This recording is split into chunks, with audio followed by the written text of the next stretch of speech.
and on the way to the International Space Station. So I just want to say congratulations to the NASA team. Congratulations to Kathy Leaders, who's been on the NASA side leading our commercial crew program all along, and you and your team have done an absolutely marvelous job. And of course, Elon Musk and your team at SpaceX. This launch represents the best of everything that America has to offer. But it also represents continuity of purpose. I think to Charlie Bolden, my predecessor as the NASA administrator, who got this program off the ground when there wasn't a lot of political support. And now there is a lot of political support, but it's because we have had success after success. And so this is an important milestone for the nation. And I am so honored and grateful to have really this brief moment in my life to be at the head of this agency. So what an amazing, amazing group of people that made all of this happen. Thank you. Thank you, Administrator. Next, Elon Musk. Oh, I'd like to just acknowledge the incredible work of the people at SpaceX and NASA and everyone in creating this technology and in what has culminated in this incredible launch today of getting astronauts back to orbit after almost a decade. I think this is something that should really get people, right on the heart of anyone who has any spirit of exploration. And the United States is a distillation of the human spirit of exploration. And I think this is something that's particularly important in the United States, but appeals to everyone throughout the world who has within them the spirit of exploration. So, I'm really quite overcome with emotion on this day. It's kind of hard to talk, frankly. It's been 18 years working towards this goal, so it's hard to believe that it's happened. And we haven't quite yet docked at the space station, and of course we need to bring them back safely, and we need to repeat these missions and have this be a regular occurrence. So it's a lot of work to do, but it's just incredible. I think this is something that everyone, this is a craft made by humans, for humans. This is like something that I think humanity should be excited about and proud of occurring on this day. Thank you, Elon. Well, next, Kathy Leaders. Well, I wasn't really expecting this today. I'm going to tell you, we woke up this morning. I think Jim actually called me this morning and said, "What do you think? What do you think? Are we going to fly today? What do you think?" Yeah. Well, it was at the 6:05 wake up phone call, but I think I didn't know you ever slept. but I think Jim said it. I think I was really proud of the team. The team sat there this morning. We looked at the weather. It didn't look great, but we looked at the different options that were out there, and we realized how important it was for us to kind of step through this carefully and weigh the readiness of the hardware, and then, not have launch fever, but to very carefully assess the situation and be able to clear the gates and the milestones along the way. And the NASA and SpaceX team did a fabulous job of that. And I'm very grateful for the weather clearing 1 hour before we were getting ready to launch. All weather constraints were cleared on a day that we weren't really sure how it was going to work out. For both our abort track and our launch area, which we have very, very tough weather constraints. But like both Jim and Elon have said, this is a test flight. Bob and Doug are already up there accomplishing a lot of the goals of our test mission. They got to do their far field demos. They got to feel, what it's like to be able to use the touch screens when you're in zero G. They got to be able to check out all the different parts of the system and liberate their zero G indicator, which I think you guys all have and probably have on order right now. And they have a lot more things. They're going to get to try to sleep. I'm not sure how they're going to do that, but they're going to get to try to sleep. And then tomorrow morning we'll be approaching space station, and it'll be some of the most important demonstrations that they'll be able to work on about how do we safely dock to the International Space Station. So I am so grateful and proud of our NASA and SpaceX team. They are still vigilant. They're still on console. We're going to stay. I'm going to stay in the LCC until Bob and Doug get docked to the International Space Station, because we're going to stay vigilant until we bring them safely home. Very, very proud of this team. Cannot tell you how happy I am and amazed that we're here today. Thank you. Kirk Shireman.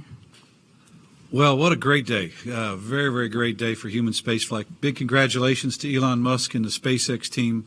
And of course, a big congratulations to Jim Bridenstine and his leadership together with Kathy Leaders and the commercial crew team. Just a fantastic day. Really, really happy to be part of it.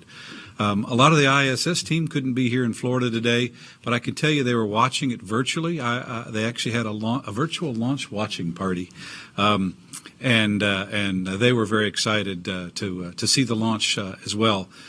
And finally, our international partners. I had the chance to get congratulations from many of my counterparts across the International Space Station Partnership. They have been a big part of the SpaceX efforts along the way. Today, they were watching. I can tell you they're all very excited about having their crew members fly in the very, very near future on the Dragon and come up to International Space Station. Today, on board the ISS, the three crew members, Chris Cassidy, Ivan Wagner, and Anatoly Ivanishin, are getting ready to have their additional crewmates on board. I know they're very, very excited. In fact, I'd be surprised if they don't have something really special cooked up for them when they arrive. So we'll look forward to that.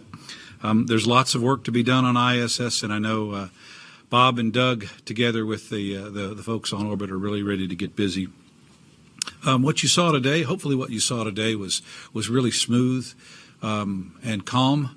It's kind of like a duck maybe on the water. It looks smooth and calm, but there's a lot of paddling going on underneath the surface. And what you'll see tomorrow, likely, we certainly expect, is very, very smooth and nominal. I just want you to know, though, it's very, very difficult. It's a tremendous amount of effort on the part of the designers, the test engineers, in terms of the ops planners and the operators and even the crew to go make that happen. So smooth and nominal is actually really, really hard.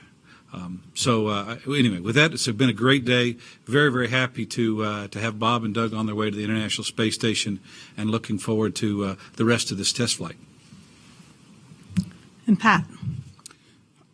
I tell you, I am very happy to be sitting here in a post-launch press conference, and that's not something you'll hear me say very often. Probably not as happy as Bob and Doug are right now, but I'm pretty happy. And no doubt I have a group of astronauts jumping up and down back in Houston that are pretty happy too, because we promised them some flight assignments, and those are sure to come once we got Bob and Doug up. And so I just wanted to just say thanks to the team for being able to do that, to give these opportunities to our other crew members. I want you to know that I've been living with Bob and Doug in our astronaut crew quarters here over the last week plus, and I have never seen a crew so calm and focused leading up to a launch as these two were. Now, no doubt that has to do with their experience. It has to do with the training. But I really think it's a demonstration of the trust that they have, both in the NASA team and the SpaceX team, to get them safely to orbit. Astronauts sometimes are referred to as heroes, and no doubt Bob and Doug demonstrated that today. But this is the first time I've ever been in the flight control room as the chief astronaut while we were trying to launch a crew. And I'll tell you, accepting risk on behalf of others is a big responsibility. And I was amazed at what was going on in the loops. As Kirk said, there was a lot of paddling underneath. And I want everyone to know that we were surrounded by heroes on the ground that got us where we were today. With that, I think I'll say thanks again for getting our crew safely to orbit. We'll look forward to seeing them dock to the International Space Station tomorrow. Thank you. So today we have media joining us remotely. So they'll be on the phone and watching on NASA television like everybody else. So to ensure as many people as possible to ask their questions, we're asking our reporters to ask one question to make sure that all of their colleagues has an opportunity to participate in this press conference. Please state your name, affiliation, and whom you're directing your question to. Our first question comes from Miriam Kramer. Hi, thank you so much. Miriam Kramer with Axios. This question is for Elon or for the administrator or both. I was just wondering, so this launch has often been referred to as a moment of hope for the nation, but it's also happening against the backdrop of protests and demonstrations around the country today. I wonder what you want to say to those people out there protesting. Is this launch for them too? Thanks. I'll be happy to field it. Look, this launch is for all of America, and we have had moments in time in American history where we've had challenges as a nation. We think back to the 1960s. We think about the Vietnam War and the protests. We think about, in the 1960s, the civil rights abuses and the civil rights protests. We think about the height of the Cold War. And yet we had this moment in time, July 20th, 1969, when all of America stopped, literally just stopped, because we had American astronauts walking on the surface of the moon. And then we repeated that 5 more times. The challenge is the Apollo program eventually ended. But I think what is great about NASA is that we bring people together. Everybody loves exploration. And it's not just political divides, it's also international divides, and it's unifying. And I would hope, I think it happened today, as a matter of fact. All of America stopped. I've seen some of the numbers. The amount of viewership on what we accomplished today was off the charts. And so I am hoping that people can see this as something that is bright and hopeful, and that people know that tomorrow is a new day and a better day, and we're always going to strive to do better. Thank you. Our next question comes from Jackie Wattles of CNN. Thanks so much for doing this. I was curious, this question is for Elon, if you had heard from President Trump yet and what he might have told you and what you might have said to him about this. Thanks so much. Well, I've not spoken one-on-one with him. I just essentially heard the press conference along with everybody else. So we've not exchanged any direct comments. We had a few moments in the firing room there after the launch. And I'll tell you that, sure. The president is excited. Of course, he congratulated Elon and the SpaceX team, and I thought it was a good moment. Yes, it was with a group of people, but yeah. Oh, sure, yeah. sure. But yes, he certainly congratulated the SpaceX team and NASA and everyone involved. And yeah, I think this, just to echo the NASA administrator's comments, I think this is a day that I think everyone can be proud of. That it's a good day to be. This event is something that all of humanity can get excited about. It's just a fundamentally positive, good thing, and I think we need more positive, good things in this world. Our next question is from Joey Roulette of Reuters. Doing this. One question, 2-part question. First is for Jim Bridenstine. Have you heard from your Russian counterparts? I know Kirk Shireman mentioned that international partners reached out to NASA with this success, and the other is for Elon Musk. With SpaceX's success today, have you heard from your Boeing counterparts, and what would you say to them? Thanks. So Dmitry Rogozin is the head of Roscosmos in Russia, and I haven't talked to him, but I have seen his public comments, and of course he was overwhelmingly congratulatory towards NASA and SpaceX, and he made some comment about how it's like flying an iPhone or something, and I know I've made similar comments as well, but he does he did express that this is an exciting day, not just for us but also for them, They believe in the partnership, and so I think it's going to remain strong. The trampoline is working. That's right. Yeah, it's an inside joke. Inside joke, yeah. Our next question comes from Marcia Dunn. For you, your company president said right before liftoff that she was super nervous, stomach and throat. Could you talk about how you were, your emotions, your feelings leading up to liftoff, and especially seeing them make it to orbit safely? Thank you very much. Was that for me or Elon? Sure. I think it was for Elon. For Elon, please. Yeah. Elon? Marcia, if you're still on the line, can you repeat your question? Yes. Elon, Gwynne Shotwell said right before liftoff that she had her stomach and her throat. She was super nervous. I'd like to know how you were feeling in the minutes leading up to liftoff today, your emotions, your feelings of having to stand there and watch all this unfold. Thank you. Well, I mean, just speaking straight from the heart, on Wednesday during the first countdown, I'd say that my adrenaline was railed at 100%. And when the launch was called off, it went to 0%. It was like I just basically collapsed and slept the longest time I'd slept in probably a year. Then oddly enough, today, I don't know, it felt like the fates were aligned, and I didn't feel nervous, it felt like it was going to work, and it felt like the right thing was going to happen. So, for whatever reason, I did not feel nervous. Hey, Bettina, can I Sure. say something real quick? I just got a note moments ago. Doug Hurley announced that the Crew Dragon is named Endeavor, and cool. We are going to look forward to hearing a few words from them shortly. Thank you. Yeah, they've been flying it around. Actually, it's cool that they took it off automatic and just were manually flying the craft around. It's got to be pretty fun, just zipping around space and spacecraft. Everyone's childhood dream. Yeah.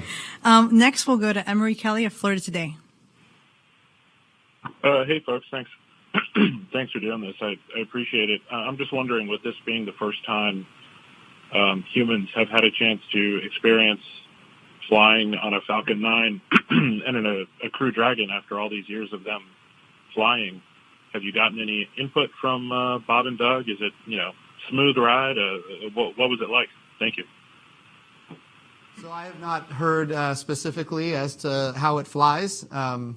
I do know that we are going to hear from them soon. I don't know at what point that's going to take place. Bettina, I don't know if you have that specific information. No? I don't have It was a very smooth ride. You can see on the I think on the webcast it looked quite smooth.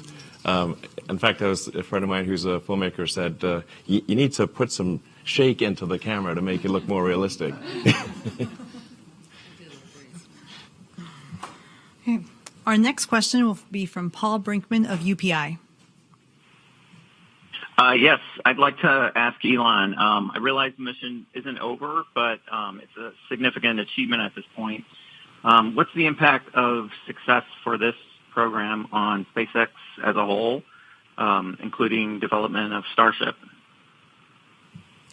Well, I think this is obviously a tremendous accomplishment for SpaceX in partnership with NASA and a number of critical suppliers. In fact, if I think about the total number of people involved in making this mission successful, it probably adds up to 100,000. So I'd just like to express a word of appreciation and congratulations again to everyone involved in making this successful. And just a special word to the administrator and Kathy and it's just everyone involved. It's just wow. Anyway, it is a little hard to process. I think at this point I am somewhat overcome by emotion to try to come up with cohesive sentences that make any sense. Is quite difficult. But I think this is hopefully the first step on a journey towards a civilization on Mars, life becoming multiplanetary, based on the moon and expanding beyond Earth, and life becoming a multi-planet species, life becoming multiplanetary for the first time in the 4.5 billion year history of Earth. I think this is hopefully the first step on that journey.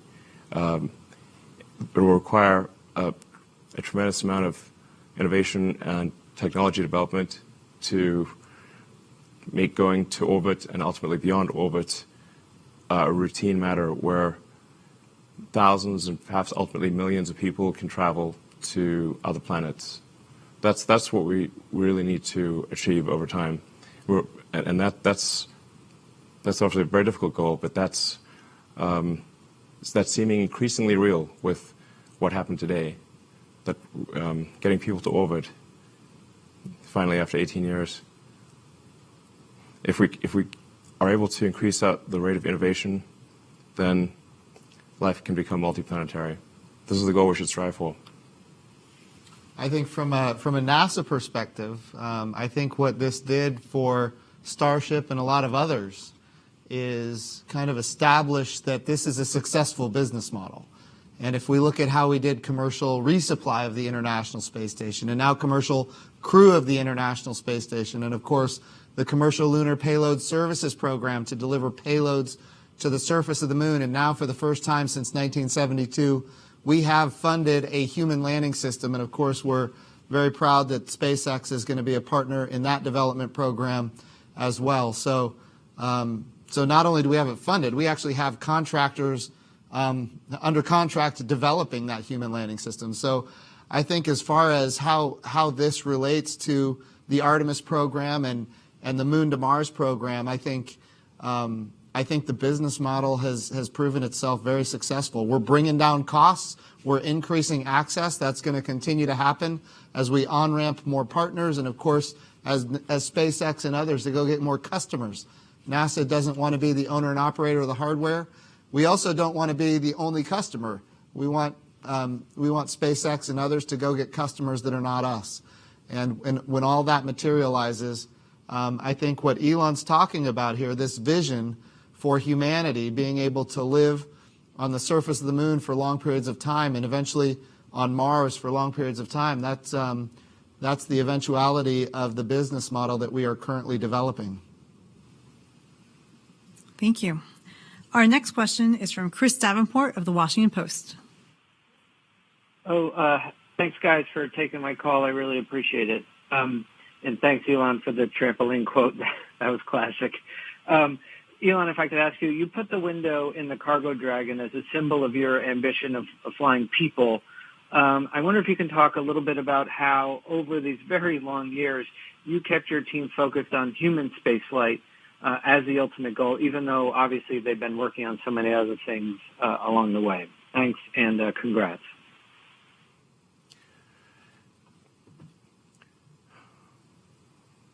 Yeah, human spaceflight was always the goal, the fundamental goal of SpaceX. Well, like I said, to create the technologies or help create the technologies necessary to make life sustainably multiplanetary. I cannot emphasize this enough. This is the thing that we need to do. We must make life sustainably multiplanetary. It's not one planet to the exclusion of another, but to extend life beyond Earth. We are life's agent in this regard. All the creatures and the plants and everyone that exist here on Earth, we can bring them to other planets, and it's very important that we do so as soon as possible, I think, while the window of opportunity is open. I call upon the public to support this goal and to think about this goal and think about how important it is and how fundamental it is to the future. We've got to get it done. The launching satellites is nice, of course, and it keeps we've got to bring in more money than we spend. This is important, but it's ultimately all about life beyond Earth. Well, We'll go to our next question. It's Eric Berger of Ars Technica. Good afternoon. That was a hell of a thing to watch. Question for Jim today. It's been a little more than 8 months since you tweeted about SpaceX and it was time to deliver. Just wondering if you would say that they have delivered or not, and maybe do you have a message for other contractors for NASA? Yeah, no, I leave it to you to bring this up. We're celebrating here a little bit. I want to be careful we're not celebrating too much until Bob and Doug get home safely. But no, that's right. There was a time 8 months ago, as you mentioned, where we were having challenges with parachutes. We had a Crew Dragon that had a static fire test that ultimately resulted in its catastrophic loss. If you would have told me then that we would be right here today, I don't know that I would have believed it. And yes, I sent a tweet and asked Elon to deliver. And I'll tell you the same thing. I told the president, I told the vice president, and of course I've said it in a number of interviews. Since that day, Elon Musk and SpaceX have delivered on everything NASA has asked them to deliver on, and at a speed that we never would have guessed. My engineering team was saying that this is not going to be able to be achieved in this amount of time. The amount of parachute tests that we had to get done and how long it takes to get those parachute tests done. Look, we got all the parachute tests done. And we are just overwhelmingly grateful, not just for SpaceX and Elon Musk, but also Airborne and the NASA team that really went to work on getting all these tests done. And of course, all of the, changing out the titanium, all that took time, and then doing all the tests after that. My goodness, SpaceX really delivered something that is magnificent, and that is speed. Without question, I don't think anybody would have believed the speed with which SpaceX delivered, and they did, in fact, deliver. Kathy, you want to add anything to that? Oh, no. I think Jim said it really well. We went through, it wasn't like we didn't have issues. We had things we had to go solve, right? And we've learned a ton. And that team, the SpaceX team and the NASA team together, working hand in glove, together, solve these problems together, right? We tackled them and we solved them and figured out how we're going to go fly together. And, but without the SpaceX folks making it happen, like Jim said, so quickly, we wouldn't be here today. Thank you. Next is Lauren Grush with The Verge. Hi, thank you so much for taking my question. I guess this is for anyone who can answer it. I'm wondering if there was anything unexpected during the launch today. I think I heard something on the live stream about some component being lower in temperature than expected. Just wondering if everything went as planned or if you had any hiccups along the way. Thanks.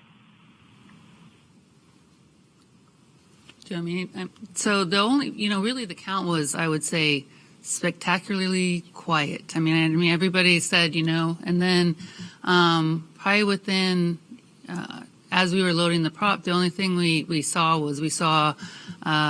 was actually something we'd seen as we were unloading on Wednesday. We had a sensor that was reading in a way that we had to go understand why was it reading in that particular manner, and we also had to understand what can happen if it fails. And it was in an area where actually it's downstream of our fill and drain valve, and so it was, kind of Jim talked before about where do the teams, how do they work together, and one of the things that we've learned on this mission is how to go take a piece of data, like a sensor data, and go understand what is that data telling us, and then be able to clear it, which is really why we were able to fly, through our understanding of what the issue was, and then turn that around in a very short period of time. And what that takes is two groups of folks that have been working with each other for a while and understand what the vehicle is trying to tell them. But, I thought, oh my goodness, we're going to have this issue after going through all the weather stuff. Now we're going to have this issue. And I was very impressed with how the joint teams together looked at the sensor, understood it, understood the phenomena, and then cleared it and continued on the count. Next, we'll go to Irene Klotz of Aviation Week. Thanks, Tina. Congratulations, everybody. That was super impressive to see. My question, I think, is for Kathy and maybe for Elon. What has to happen from this point on for you all to feel confident that a August 30th or early September launch of the first post-certification mission can happen? Thanks. Well, I'm very proud of the SpaceX team for another reason.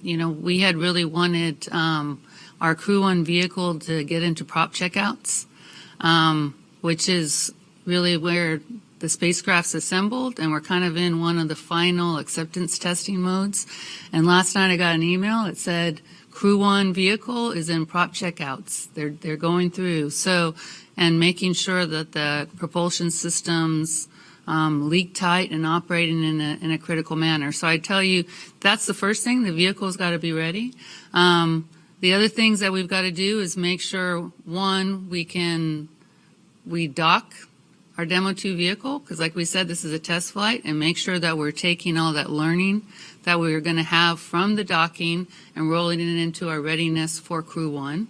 And then we also have to make sure that we are understanding that we get through landing and make sure that we're taking that understanding and any issues that we have with the landing and then rolling that into Crew 1. So our team's getting the vehicle ready, and we're also watching this demonstration mission and making sure that our learning out of this test flight is then rolled into how we're going to be flying Crew 1. So keep watching along the way. It's going to be I'd say like a serial, your serial, and we'll be following along as we learn along the way. But these test flights are very important for that next mission. Next question comes from Jeff Faust. Hi, this is Jeff Faust with Space News. Are there any issues you're particularly watching on the Crew Dragon as it approaches the space station? Anything that you'll be particularly keeping your fingers across over the remaining hours up through docking?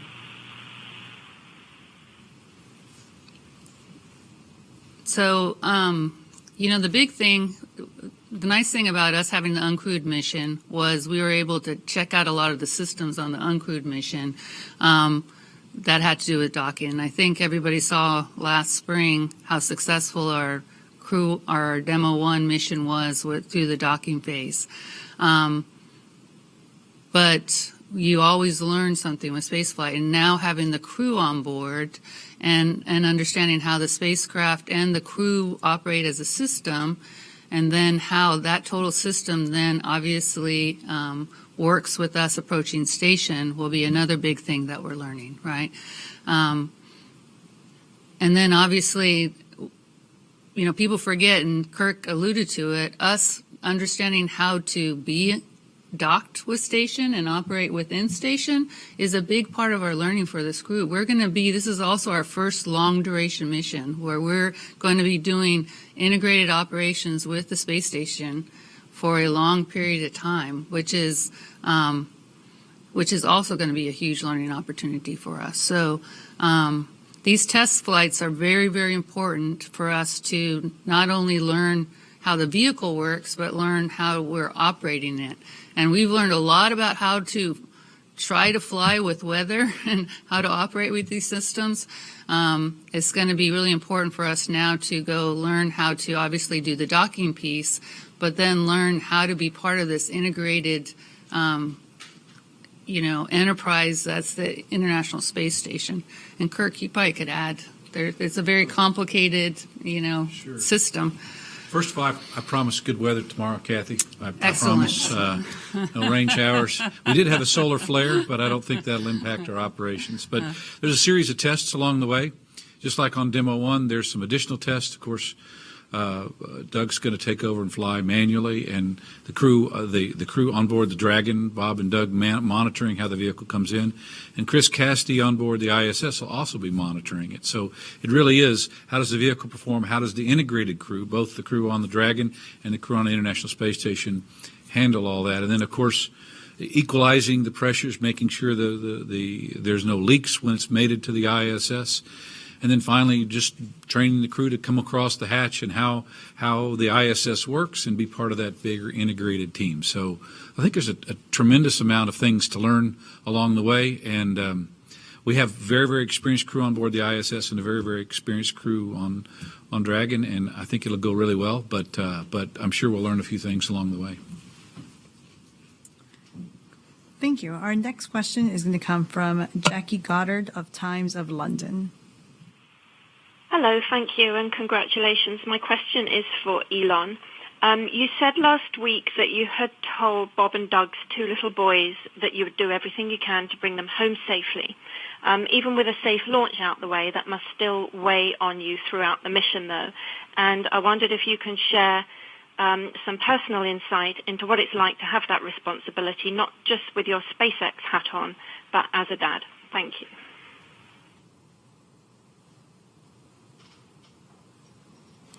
Well, it really hit home, when you meet somebody's kids and the vehicle that they're responsible for, that their life's at stake. It really hits home. There's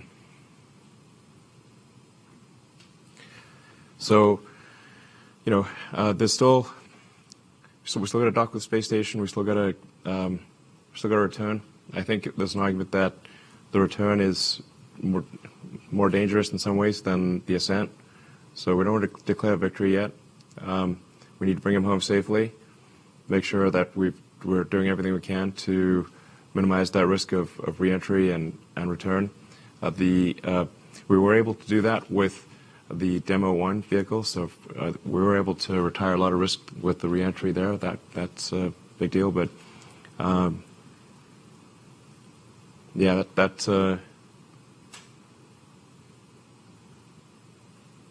anyway, get it choked up here.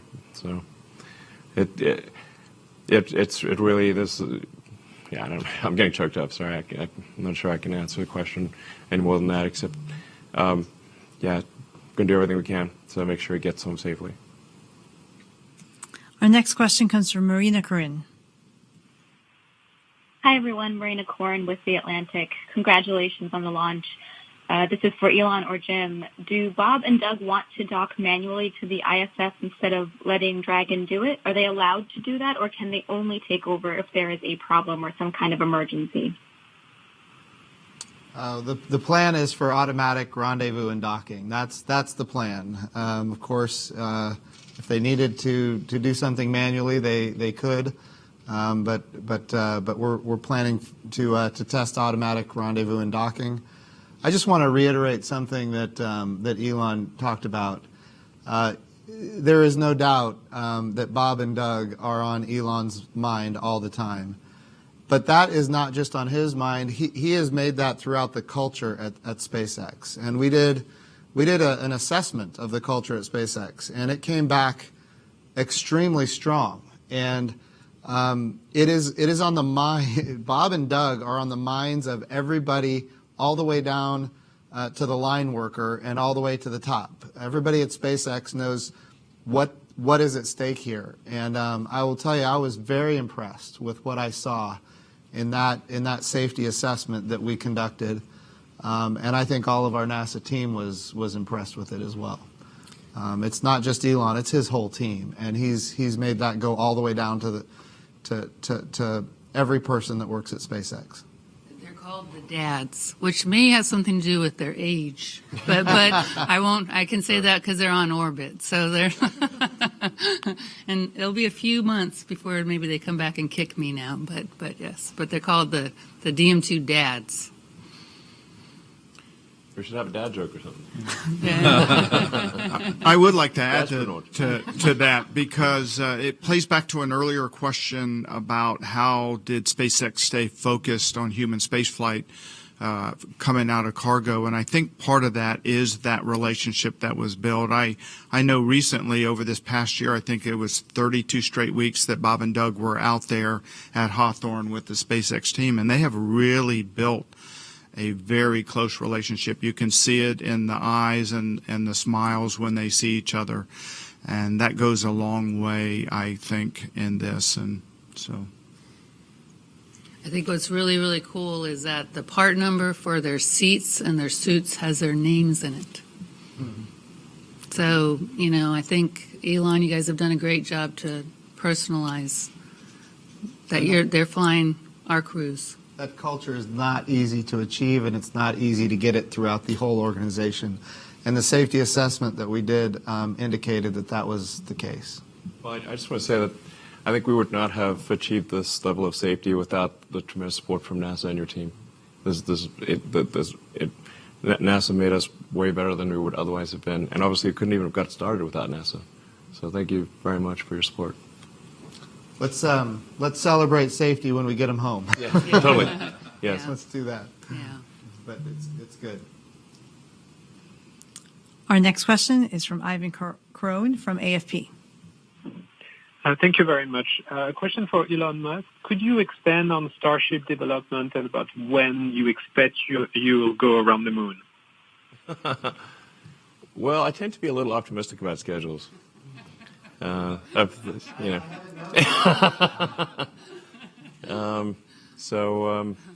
optimistic in general, so I guess that extends to schedules too. I don't know.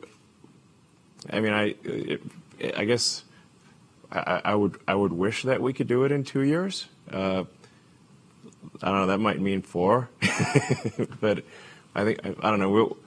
I think it's not out of the question that it could be 2 years. I would be surprised if it took more than 4. Okay. Our next question is from Dave Mosher of Business Insider. Thank you for taking my question, and congratulations on an amazing launch.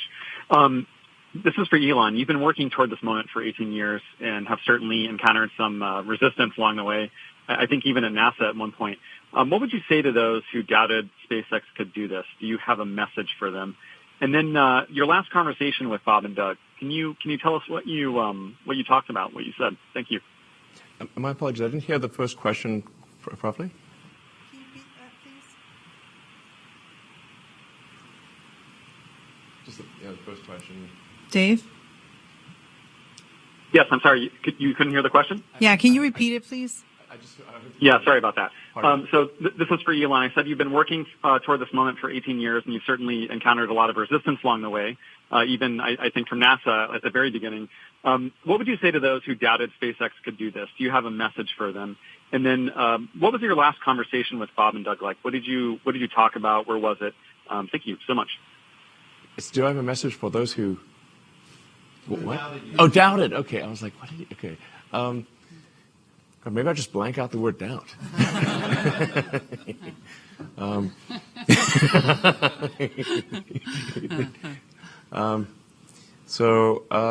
No, I mean, to be totally frank, I doubted us too. So I thought we, had maybe, when starting SpaceX, maybe had a 10% chance of reaching orbit. So to those who doubted us, I was like, well, I think you're probably right. I mean, the number of times that I was told, like, because I was taking the money that I earned from PayPal and rolling it into to create SpaceX and Tesla, and I ended up spending it all. It wasn't the intention, but almost both companies went bankrupt. Frankly, 2008 was a tough year. It took us 4 attempts just to get to orbit with Falcon 1. But a lot of times people would tell me this joke, like, how do you make a small fortune in the rocket industry? You start with a large one, is the punchline. And I was like, okay, I already heard that joke 12,000 times, Anyway, and it almost came true. We just barely made it there. That fourth launch of Falcon 1, that's all the money we had for that fourth launch. And then, and that wasn't even enough to save the company. We also then had to win the NASA cargo resupply contract. So that came a little after, a little bit later, or right towards the end of 2008. Those are the two key things that saved SpaceX. Otherwise, we would have, not made it. So, hey, I think those doubters were, their probability assessment was correct. But fortunately, Beta smiled upon us and brought us. And Pat, anything else you could add about Bob and Doug right before they launched? Well, I mentioned earlier that they were calm and focused. I think that this was for both of them a chance to get back to space. They felt like it was a privilege to represent NASA and the astronaut corps in this endeavor, and they, I guarantee you, are going to enjoy their time on the International Space Station. Chris joked with them when they didn't get up the first time. I think the administrator heard this, that they were trying to get out of the weekend cleaning that we do on the ISS, but they'll be glad to get there, glad to come back. We're going to take our last question from space.com. Hi, this is Hanukkah Weitering with space.com. Thank you so much for taking my question, and congratulations on an amazing launch today. I'm just wondering if you could talk about what else Bob and Doug will be doing now that they've completed their manual flight test. I've heard that they're going to be taking a nap at some point, but what else is on the to-do list for Bob and Doug between now and docking? Well, they did their far field demo. So like Elon already mentioned, they got to manually fly the vehicle. They'll be doing another demonstration a little bit closer to the space station. People forget that, the reason we picked, or the FOD picked the Bob and Doug to fly this is because of their experience as test pilots, and actually had developed the concept of the cadre to have an experienced set of crew members working with the companies to make sure that they were able to help them as they're working their designs and developing their systems. So this is kind of cool because this is Bob and Doug get to actually fly the work that they've been helping work and develop and figure out how's it really working on orbit. And so the other thing, they get to simulator, but now they've got this big simulator that's the International Space Station that they're going to get to be able to actually, come up to and be able to dock and see how that really works and how it matches. Because one of the things that's really important, and we all know it, and anybody is how does a real thing really approximate what you've been practicing on for, the last few years. And so they now are going to be able to come back, and for these next crews that are going up, they'll be able to share with them, hey, this is really how it felt. This is how these systems worked, and be able to share that experience with the Crew 1 crew that right now is doing their training. So they're doing a very, very, very important function for our upcoming crews that will really be the long-duration crew members and will be flying to the space station. And I can promise you that the hardest thing they'll do tomorrow is when they're done flying their manual near-field flying is to hand it back over to the computers and not dock it themselves, because they are test pilots. And to answer an earlier question, that is exactly what they would enjoy doing. So to give it back will be a little bit hard for them. I did notice, Doug was really good at teaching Jim how to fly it. Mm-hmm. So, yes, he helped you dock, right? Well, I might have. No, he helped a lot, and it was fantastic. Well, that was our last question. Some closing remarks from the administrator. Sure. So again, this is a great day for the United States of America. It does represent many years of work. I want to say, a question came up earlier about, doubters and people that didn't believe that this could ever happen. There was a day when Charlie Bolden, my predecessor at NASA as the administrator, was trying to get this program off the ground in a significant way. And he had members of Congress on both sides of the aisle that were in opposition to it and wouldn't adequately fund it, and ultimately gave him a hard time about it. And Marine Corps General Charlie Bolden persevered, and he pushed through. And that was the beginning of what we all get to experience today. And so I want to emphasize that. I also want to emphasize, Pat was talking about how the Bob and Doug were joking with each other earlier today when I had the opportunity to be with them, and they were joking. Doug Hurley's last space shuttle mission got scrubbed 5 times before they finally launched on the 6th time. And of course, Bob Behnken is saying that Doug Hurley is the jinx here, and therefore, they're not going to launch today either. And to see them loose like that, Pat, you mentioned that they were loose and joking, and in fact, seemingly having fun on the day of launch, even though what they're doing is very serious. And nerves of steel. Yeah. These are just American heroes. Yeah. So I just want to make sure that we're keeping them in mind, and of course, Elon, SpaceX, and your team. Going back to what we talked about just a few minutes ago, the fact that at SpaceX you don't call them Bob and Doug, you call them the dads, because that's what they are. They are, in fact, dads, and keeping their safety at the foremost of your minds. So really, this is really a great day for all of America. It's a great day for our country. It's been a long time. It's been 9 years since we've had the opportunity. And of course, we are here now, and there's as Elon said earlier, there's 10,000 people behind this that have made it happen. You might have said it. 100,000. Actually, when you add up suppliers and and everyone, I think it's probably closer to 100,000. Children. That's right. Yeah. So this really is it's a great day for the United States of America. It's a great day for our international partners. Remember, Crew 1 is going to be an international mission on the first crew. We're going to have a Japanese astronaut with us. So we're very excited about this. I want to say congratulations to everybody. We're not celebrating yet.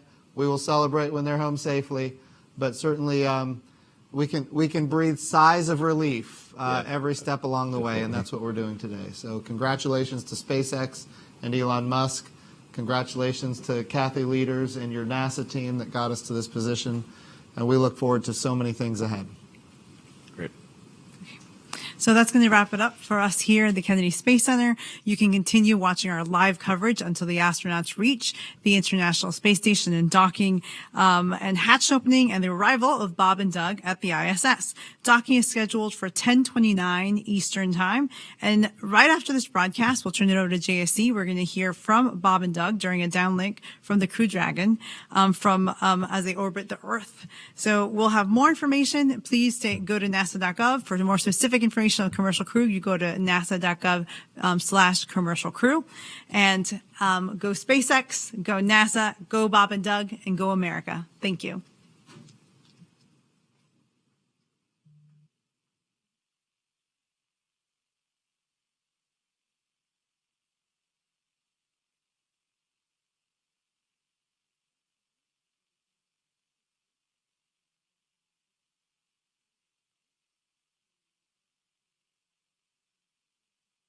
They like to get to things sooner than later, so they've been on the earlier schedule. And so they'll basically have about an hour to wind down and mentally and physically prepare to drift off to sleep. Like I've said before, we really want them to be well rested whenever it comes time to begin the integrated operations for docking. And so it's really critical that they get the full, at least as much of the 8 hours as possible to be rested. And that's part of the reason why we've been talking about these 5 major burns that Dragon performs. We've done 3 of them, and then we don't have to perform the next one until after the crew will wake up. So, because again, we don't want to wake them up. It can be pretty loud. Yeah, it should be a pretty nice night. I mean, I wouldn't mind some white noise or something in the Crew Dragon, but yeah, it's hopefully a silent night here on Earth too. Looking to continue this nominal mission. Everything looking good so far with Crew Dragon.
Dragon SpaceX, com check.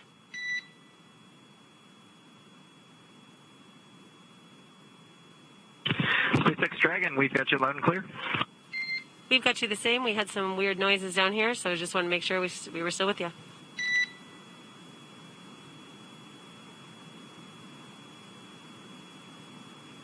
Copy.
So we're about to hit the 4-hour and 20-minute mark here on our Demo 2 mission.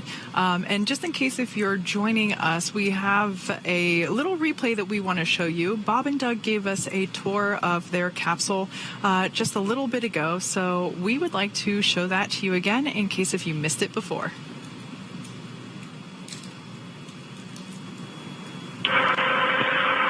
Well, everyone, welcome aboard Dragon. My name is Doug. Next to me is Bob. You probably know him. We're so glad to be with you this evening and welcome you on board Dragon. Got a couple things we want to talk about first before we kind of show you around. The first is kind of a tradition we've had over the years with spacecraft going way back to the Mercury era. And then a tradition that's been carried on ever since with all our space vehicles, including the Soyuz. We're given the honor to name this capsule. I know most of you at SpaceX especially know it as Capsule 206, but I think all of us thought that we could maybe do a little bit better than that. So without further ado, we would like to welcome you aboard Capsule Endeavour. We chose Endeavour for a few reasons. One, because of this incredible endeavor NASA, SpaceX, and the United States has been on since the end of the shuttle program back in 2011. The other reason we named it Endeavour is a little more personal to Bob and I. We both had our first flights on Shuttle Endeavour, and it just meant so much to us to carry on that name. That's what we decided to go with. So we hope you enjoy that name, and once again, welcome on board. Well, good evening, everybody, and welcome aboard Endeavour, the SpaceX vehicle headed to the International Space Station. Today, we accomplished the first flight off the Florida coast in quite some time, and Doug and I were really proud to have an opportunity to be a part of that. We're doing it in a brand new spaceship, a spaceship that's a lot different than its namesake Endeavour, the space shuttle, in that it has touch display screens that allow us to accomplish most of the interfacing requirements that we have. We'll have Doug pans over and points at the display in front of me. You can see the forward view that we had during the maneuvers that we most recently did. You can look out the window. It looks like the centerline camera doesn't have a lot of content on it now. We're kind of pointed into space so that the windows can see the Earth below us. But we've got the capability to interface with the vehicle, and it's kind of interesting. There's a command. This little button over here is actually what the commands are for our displays. One thing that does get lost is there is a extensive button panel down below as well. So over on this side, we can turn the displays on and off, as well as send some commands for some contingency situations. On the other side, we have the ability to deploy chutes and things like that on entry. So we do have some buttons, but the primary interface is these displays. So nice, new, modern cockpit that we've got for our compared to our namesake, the Space Shuttle Endeavour. I'm going to migrate a little bit away from our seats here, and Doug from his seat is going to continue to try to follow me so you can tell what can be seen from the seat that he sits in. So from his seat, when he is inside in the vehicle, strapped in, this is what his view actually looks like. You can see a window off to the one side. We each have a window that we can view out and see what's going on outside. That was exciting on ascent for us to be able to see the arm rotate away from the pad, and that's when we both, I think, knew that we were going to launch today. So that was super cool. I've got one on my side as well. The hatch that we came in is the hatch that's right behind me. It is a little bit of a tight quarters, but I'm going to try to demonstrate some of the capability that we have now that we're in zero gravity. So I think I was requested to do a backflip. I'm going to kind of do a side spin, which is a little bit of a permutation on that request. So hopefully you can see what it's like to actually float in zero gravity. And Doug and I are super excited that we got the opportunity to do this again today, even before the end of May. So that was super cool. We did turns out, end up with one stowaway on board our vehicle when we launched today. It was not just Doug and I who accomplished the launch here. We do have an Apatosaurus aboard. We both have two boys who are super interested in dinosaurs, and we collected up all the dinosaurs between the two houses, and Trimmer, the Apatosaurus, got the vote from the boys to make the trip into space today with us. And so that was a super cool thing for us to get a chance to do for both of our sons, who I hope are super excited to see their toys floating around with us on board. I'm sure they would rather be here given the opportunity, but hopefully they're proud of this as well.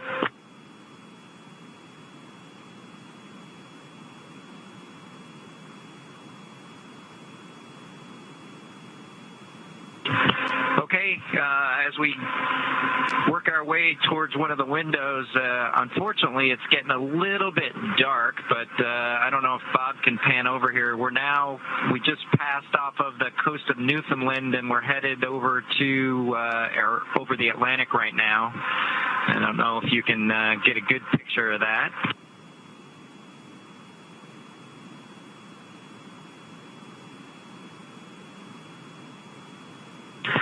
Anyway, hopefully you enjoy that view as we pass over the Atlantic. And I think with that, we will work ourselves back into the seats and wrap things up for this evening.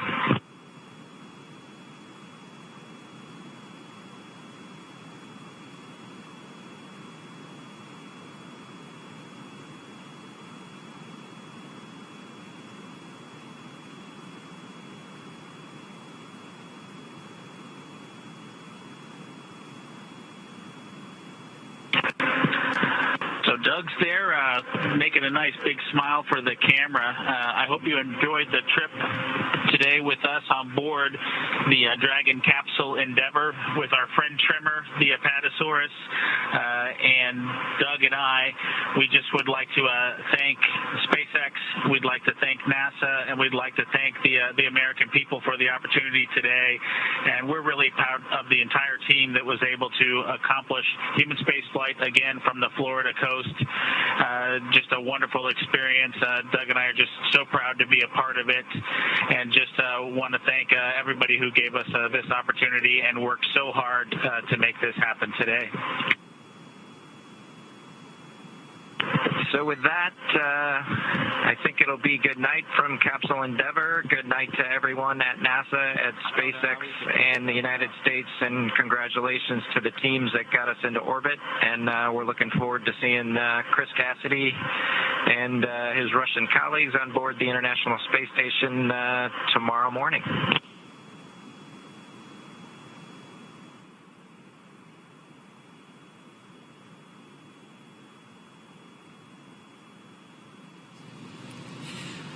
I don't know about you, Leah, but I will probably be able to watch that tour of Crew Dragon many, many times. Seeing it. Dragon, this is SpaceX MD. Twinkle, twinkle, little star. Have a good night.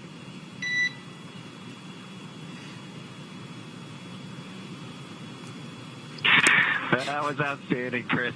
Great to talk to you.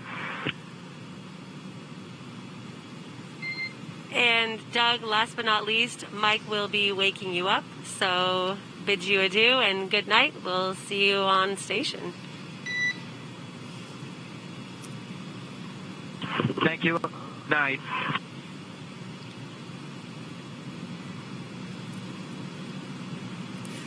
All right, so there we heard some very entertaining back and forth between Dragon Corps here in Mission Control in Hawthorne and Bob and Doug as they were getting their goodnight lullaby.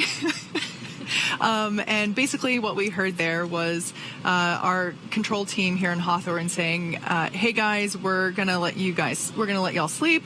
We're going to make sure that nobody calls out anything unnecessary while you're trying to sleep. But we did hear that there was a little bit of an update to the timing of the transfer burn. So we did hear that will actually take place while they are sleeping, but we gave them the heads up that, hey, it's only going to last 30 seconds, and we will not give you the call out, or as in the Dragon Corps member will not give the call out that it was nominal, just because we want you guys to keep sleeping. So unfortunately, we weren't able to keep that out of their sleep, but sometimes that happens. But they are now aware of it and very prepared. So at this point, they are entering what is known as pre-sleep.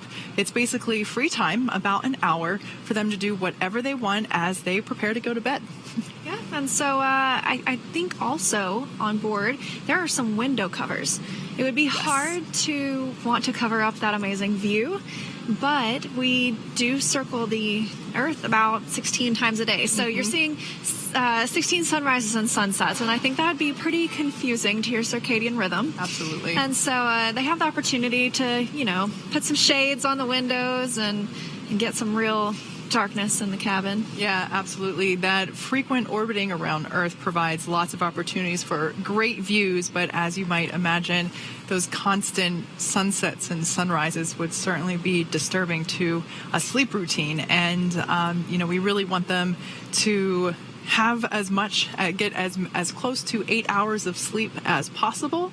So minimizing the opportunity for distractions or for things that might force them to wake up is what we're trying to avoid there. So yeah, I could definitely imagine that some blackout curtains on board Dragon would be absolutely necessary. Unless if they maybe had face masks. I wouldn't mind if an eye mask, NASA eye mask with, one eye is the meatball, the other one is the worm. I could see it. We've got to please both crowds. Exactly. There was a little bit of a war going on earlier today Yep. between the worm and the meatball. Already stated my proud support of Team Worm. However, I did see that Leland sent out a photo on Instagram earlier that was the worm ball. Yes, I saw that too. I love both. I think I'm proud to wear both. Yeah, so we've got both on my jacket too. We're well covered with NASA insignia. Yeah, for sure. So like we said, Bob and Doug are entering pre-sleep. We won't be hearing from them anymore until it is time for them to wake up. We have just passed the 4 hour and 30 minute mark, so we're now at 4 hours and 32 minutes. So again, this journey that they are taking to the International Space Station will span over 19 hours. We will be here live providing coverage throughout that entire time. So if you want to go take a nap, that's totally cool. Be sure to tune back in when you wake up, because Bob and Doug might be waking up as well. But we will be here throughout the evening. Of course, we have friends in other parts of the country, or excuse me, the other parts of the world. If you're British or if you're German or if you're Japanese, different times of day, everyone's waking up. And I think that's something really cool about this particular broadcast, is that everyone in the world at some point in their day will be awake for the Demo 2 mission and tuning in. So, on that note, let's do a little bit of a mission recap. Yeah, that sounds great. So, launch day started early today. Preparations beginning for our crew members about 4 hours prior to their launch. The crew completed their final medical checks before joining the SpaceX team to get into their spacesuits. After the suit up in the NASA operations and checkout building, the crew walked out. We saw it walking out those famous two doors and waved goodbye to their family, and we saw some virtual or air hugs. Air hugs. Oh, it just that was gets so me. Heart-wrenching. Gets me every time. So we saw some of that too as they said farewell to their family outside. The next destination for the crew was the launch pad. They boarded their Teslas, and it took about 20 minutes for them to get to pad 39A, where the Falcon 9 and Crew Dragon spacecraft were waiting for them. And, this morning we woke up and thought it would be a 50% no-go day. And it just ended up being beautiful. Honestly, for Bob and Doug. I was trying to not get my hopes up again, because it was really hard to turn around on Wednesday and say, okay, we're not going to space today. And so it wasn't until like T-minus 15 minutes that I suddenly realized, okay, like we're going for it. And then I let myself jump back into the excitement. But I feel like I was pretty calm most of the day. No, I think I was too. I definitely got swept up in on Wednesday. And so today, after we hit, like you said, that 15-minute mark where things had kind of cut off on Wednesday, I was like, oh, yeah, I this definitely is the real cried deal. way less today than I did Wednesday. So the crew got to the launch pad, and about 2.5 hours before launch, they ingressed or entered the Crew Dragon spacecraft. Walking over that crew access arm, they were getting some pretty amazing views out of the windows at Florida Space Coast. And then they headed into the White Room and the vehicle itself. 40 minutes before launch, that crew access arm retracted, and a few minutes later, at T-minus 35 minutes before liftoff, the launch escape system was armed, allowing the Crew Dragon to escape the Falcon 9 on the launch pad or upon ascent. Should there be any anomaly, which we didn't see today, we saw a smooth ride into orbit. It was a beautiful launch. So with 35 minutes to go until launch, propellant loading began, filling the fuel tanks for those 9 Merlin M1D engines. And then just 5 minutes before launch, Dragon entered terminal count, meaning its onboard computers took control of the vehicle. At 3:22 p.m. Eastern, 12:22 p.m. Pacific, those 9 Merlin M1D engines ignited, and Falcon 9 lifted off from Space Launch Complex 39A, ending a 9-year hiatus from human spaceflight at the historic Apollo 11 launch pad. With Falcon 9 first stage at full power, Bob and Doug began their journey to the International Space Station. Just after the T+9 minute mark, the first stage landed on the autonomous spaceport drone ship, which was stationed out in the Atlantic Ocean. Now, a couple minutes after that, we had payload separation, and that's when we finally saw Dragon flying free. Dragon executed later on the phase burn, which was the first of 5 major burns required to raise Dragon's orbit in its chase to the International Space Station. Around T plus an hour and 30 minutes, the crew completed the far field manual flight test. Dragon is fully autonomous, so basically the spacecraft does all of the navigating and burns to get to station all on its own. That far field manual flight test allowed the crew to test the systems that would allow them to override Dragon's computers and maneuver manually should they ever need to take control. After the flight test, the Dragon spacecraft executed the boost burn. The boost burn raised Dragon's apogee, or the highest point of its orbit, to just 10 kilometers lower than the space station. This was the second of those 5 major burns that are propelling Dragon on its mission, and it lasted about 7.5 minutes. The third of the major burns occurred about 45 minutes later. That's the close co-elliptic burn. The firing of the Draco thrusters lasted just under 10 minutes and placed Dragon on an orbit roughly co-elliptic with the space station. This means Dragon is now maintaining that 10-kilometer orbit below station rather than just reaching it at the apogee.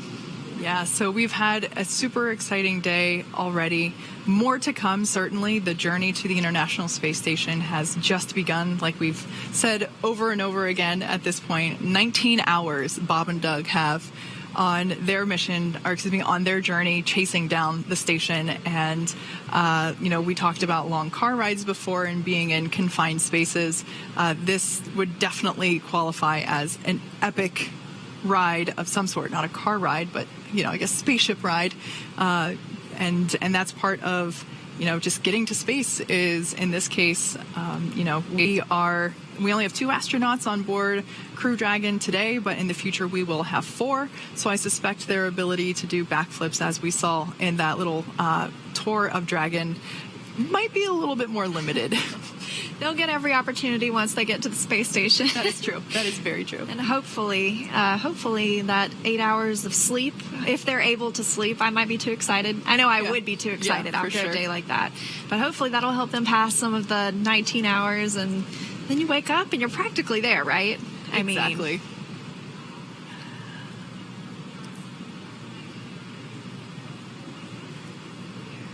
So we took a look at everything that happened today, but